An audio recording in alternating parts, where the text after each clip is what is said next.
Now, I showed you last night how Adam Bandt had shunned our national flag, and hasn't that controversy kicked along today?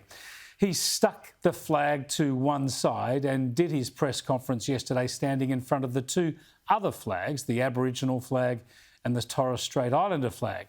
And this was no accident. This bloke, elected by Australian voters, paid by Australian taxpayers, sitting in the Australian Parliament, well, he doesn't seem to think much of Australia or its flag. You chose not to stand in front of the Australian flag. Why is that? Well, I think we've got a lot of work to do in this country to tell the truth. It's time to understand that the history of this country and the symbols that represent the history of this country are very hurtful to the First Nations people of this country. Yeah, there he goes. He stands in front of the other flags. They don't belong to him. Isn't that cultural appropriation? I mean, these Greens are nutters, but they're in Parliament and Labor won't get anything done without them in the Senate. So be afraid. Be very afraid. The thing is, you might not like the flag. Like me, you might be a bit of a Republican and look forward to perhaps embracing a new flag one day without a pommy one in the corner.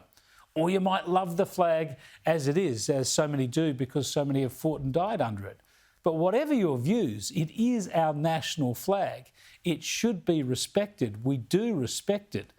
And Bandt is just behaving like an adolescent attention seeker. No adults ought to take his actions seriously.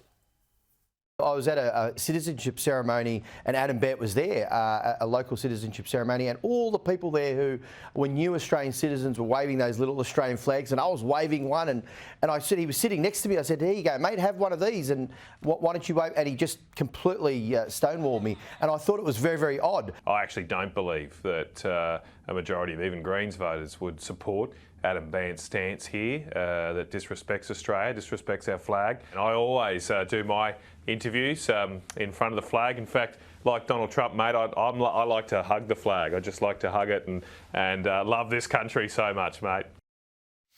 Yeah, well, hugging might be a bit over the top, but the flag seems like kryptonite to Adam Bandt, doesn't it? Maybe that's the tool, that's the weapon to use against Adam Bandt. Just wave the flag around him. Look, we might be a bit different as a nation because we're holding 2 or 3 flags dear. But that's okay. Australia ought to find its own way. And actually, if you're conflicted between a couple of flags, there's one great Australian who's already shown us how it's done.